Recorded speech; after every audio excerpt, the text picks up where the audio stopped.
Bienvenue dans cette quatrième et dernière partie de notre voyage de noces. Dans cet épisode, vous allez voir la ville de Ushuaia ainsi que de ses alentours. On y a visité le parc national de la Terre de Feu, le canal de Beagle, ainsi que le glacier Martial. Vous y découvrirez également les spécialités de Ushuaia. On arrive avec un magnifique temps à Ushuaia, et on voit les montagnes se rapprocher. L'atterrissage se fait en douceur et nous avons hâte de partir à la découverte d'Ushuaia. Ici, les services de transport comme Uber ou Welcome Pickup sont interdits. Au travers des différentes villes que nous avons visitées à ce moment-là en Argentine, on s'est dit que l'on pouvait prendre directement un taxi à l'aéroport d'Ushuaia pour rejoindre notre hôtel sans souci. On est arrivé à Ushuaia. Voilà notre chambre.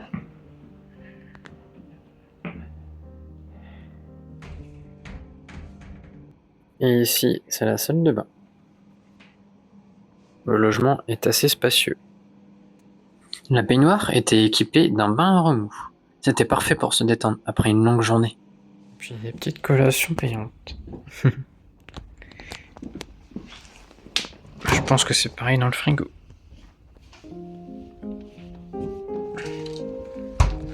Nous avons été directement tout en haut de l'hôtel pour profiter d'un verre de bienvenue offert au bar avec une vue panoramique. Là, c'est le salon qui est présent tout en haut de l'hôtel. C'était agréable de profiter au soleil et de voir le port. Ensuite, nous sommes partis chercher de quoi manger pour le repas du soir. On a donc été dans un petit commerce à 15 minutes à pied. Première journée à Ushuaia, on a ramené des empanadas.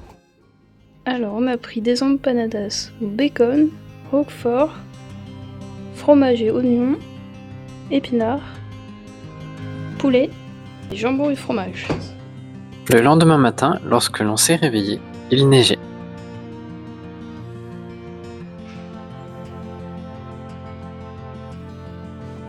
Les montagnes que l'on pouvait voir hier, on ne peut plus les voir avec les nuages. Il y avait énormément de choix pour le petit déjeuner. Il y avait du vrai chocolat chaud, du café, du maté, et pas en sachet cette fois, avec un récipient à maté aux couleurs de l'hôtel. On s'est bien régalé et on a pu profiter avec cette belle vue.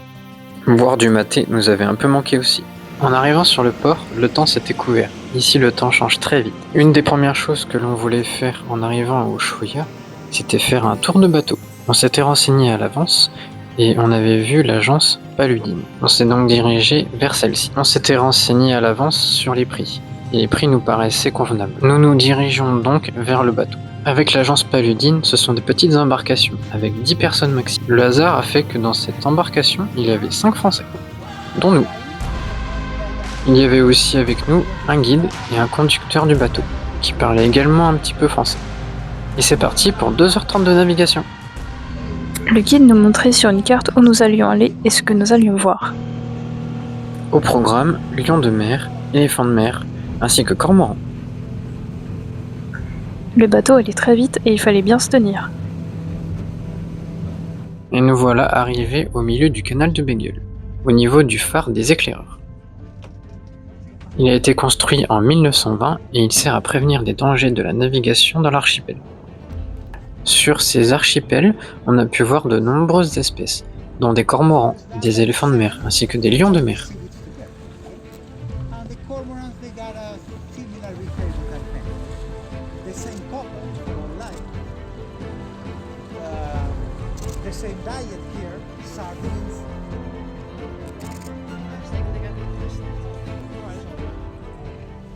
Le paysage était magnifique. Nous avons pu nous approcher de très près grâce à la petite embarcation. Et nous sommes restés longtemps, ce qui nous a permis de profiter et de prendre plein de photos. On a même vu un clan de lions de mer. Lorsque le mâle commençait à faire du bruit, c'était assourdissant. Le guide était très sympathique, il nous a donné plein d'informations. Un des Français était ornithologue amateur, donc il nous a partagé ses connaissances.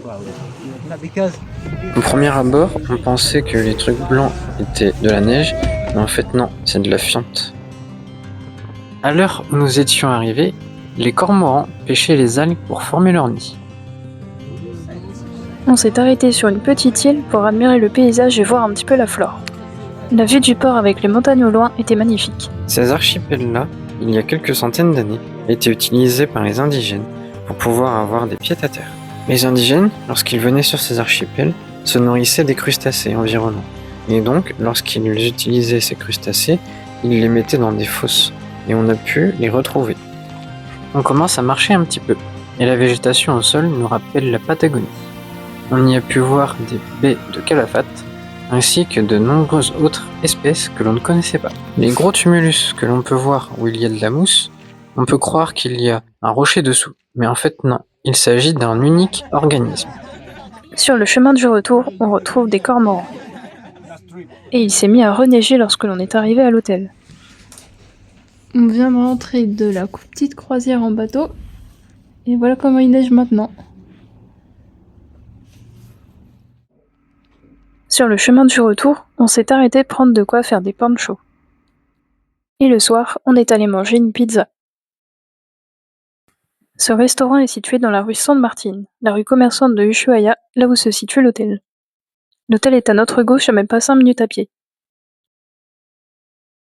Il y avait de nombreux chiens errants dans les rues, ils cherchaient toujours à rentrer dans les commerces pour retrouver un petit peu de chaleur.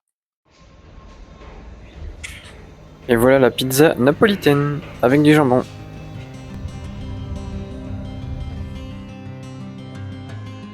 Le lendemain, le beau temps était de retour, et nous avons donc décidé d'aller au parc national de la Terre de Feu. Dans un commerce, la Anonyma, situé sur la rue San Martín, pas loin de l'hôtel, nous avions aperçu les taxis. Nous nous sommes donc rendus ici pour demander à un taxi de nous amener à l'entrée du parc. Étant donné que l'entrée du parc est payante, le taxi ne pouvait pas s'approcher plus. Nous avions donc décidé de nous approcher au maximum en voiture, et de poursuivre à pied. Nous voilà donc sur la route. Le parc se situe à 8 km à l'ouest du centre-ville d'Ushuaia. Après 15 minutes de voiture, nous sommes arrivés à l'entrée du parc. C'est parti pour le parc national de la Terre de Feu. On a pris le billet. On a payé un taxi pour venir ici. Ensuite, on a payé notre entrée au parc. En tout, ça nous est revenu à 89 000 pesos. Et maintenant, on marche pendant 2 km pour voir la gare du train.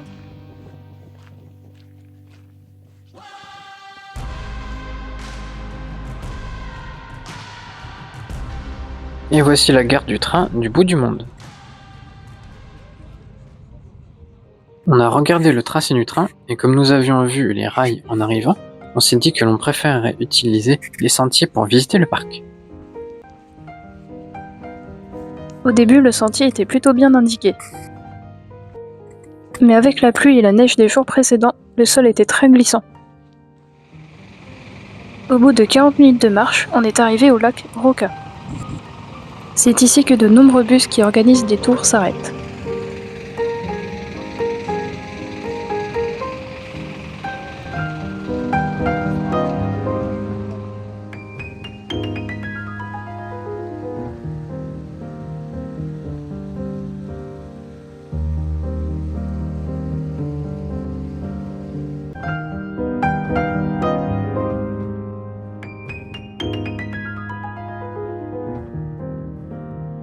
Nous avons continué de marcher sur les sentiers de randonnée, encore un petit moment. Nous aurions aimé voir la partie chilienne du parc, mais à pied, c'était trop loin. La plupart des bus n'y allaient même pas. Et nous ne connaissions pas le prix des taxis. On a donc décidé de rentrer. Nous avons donc marché jusqu'à la gare et nous avons pris un taxi à cet endroit. En rentrant, nous avons mangé un sandwich aux sardines. Le lendemain, il était enfin temps de visiter la ville d'Ushuaia.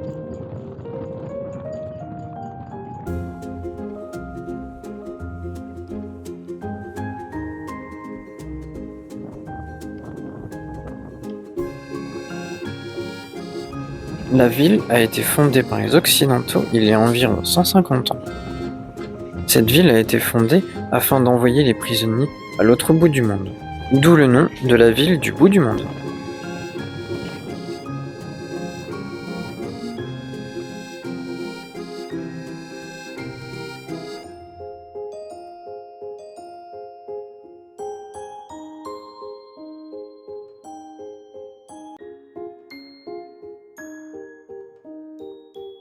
Ensuite, nous avons été faire quelques courses au carrefour situé à 15 minutes de l'hôtel. Nous nous sommes également arrêtés au Western Union situé dans le carrefour. Et nous avons été dans les boutiques de souvenirs. Beaucoup étaient sur le thème des prisonniers, en référence à l'ancienne prison présente sur la Terre de Feu.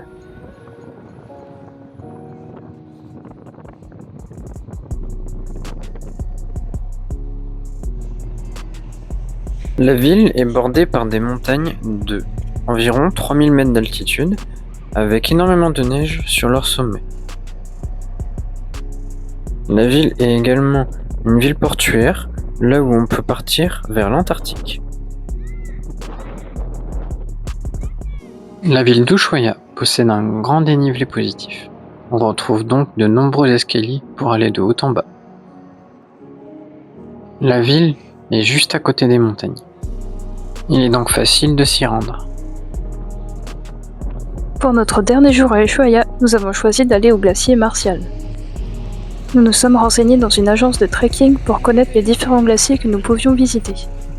Il était possible d'aller au lac Esmeralda et au glacier Vinciguerra, mais ces treks étaient réservés à des randonneurs expérimentés. Nous sommes donc partis au glacier Martial, situé à 5 km en marchant depuis Ushuaia. On est parti pour une petite randonnée qui fait environ 5 km pour aller jusqu'au glacier Martial. Et ça monte pas mal. Nous avons commencé par prendre les chemins qui étaient indiqués par les balises jaunes, mais nous avons poursuivi par la route.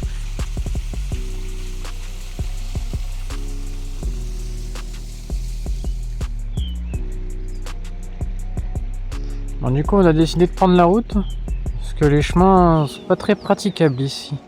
Sur le trajet, on a aperçu de nombreux taxis qui permettaient d'aller au pied du glacier, tout en évitant de marcher. L'agence nous avait en effet conseillé de prendre un taxi pour aller jusqu'au glacier. Après 2 heures de marche, juste à côté du glacier Martial, nous arrivons à la cabane à thé. C'était très mignon, bien que désert à cette heure-ci. On a hésité un petit moment à se prendre un maté, mais on a décidé de poursuivre vers le glacier Martial.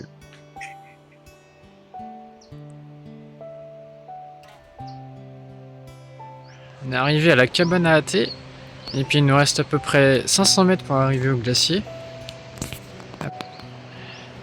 Et l'accès est gratuit. L'hiver ici, on peut faire du ski.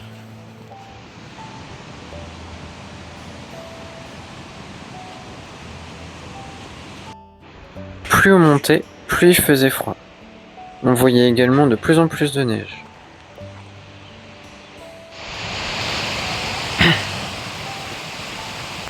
On arrive dans la partie enneigée.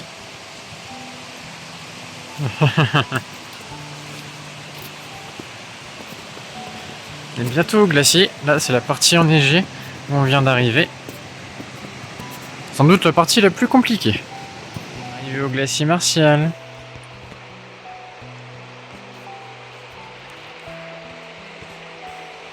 C'est quand même beau. Si on voulait poursuivre, il aurait fallu peut-être qu'on prenne des crampons. Parce que là, c'est vraiment que de la neige. Mais c'est magnifique.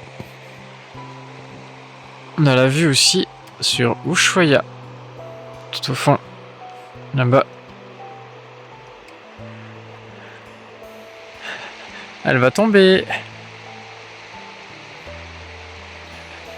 Au moins, j'aurai la vidéo.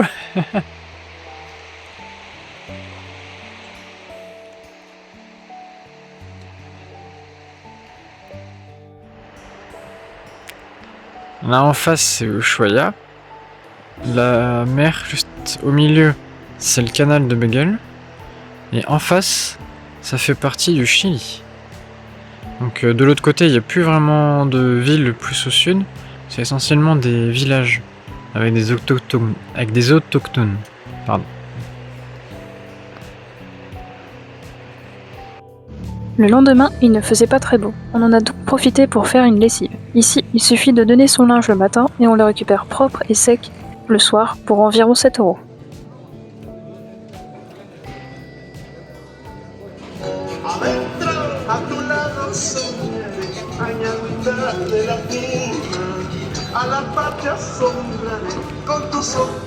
Le soir, on a décidé de profiter du restaurant de l'hôtel, le Buena Vista.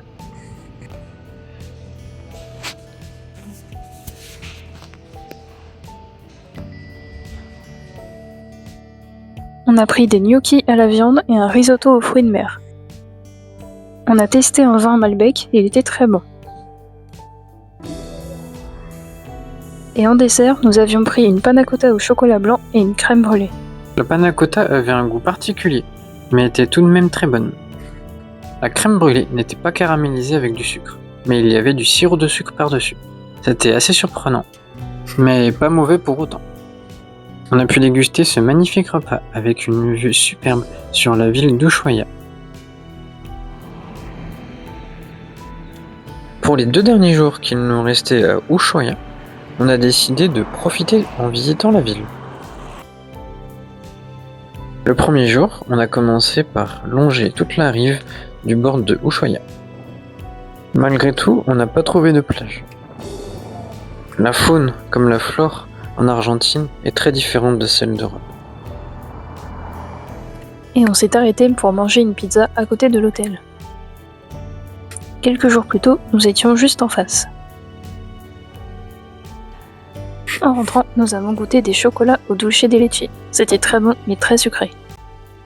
C'était croquant avec le chocolat à l'extérieur et coulant avec le dulce de leche à l'intérieur.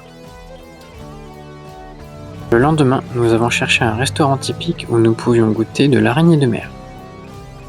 En anglais, on les appelle les king crabs. Cela ressemble aux crabes que l'on connaît en Europe, mais qui ont des plus grandes pattes et qui sont rouges. Le restaurant était plein. Tout était très bon, le saumon et les frites, les raviolis au crabe ainsi que le vin. À la fin du repas, nous avons eu ces petits bonbons en même temps que l'addition. Il y avait des menthols et des caramels. Et nous avons été faire une dernière balade le long du port.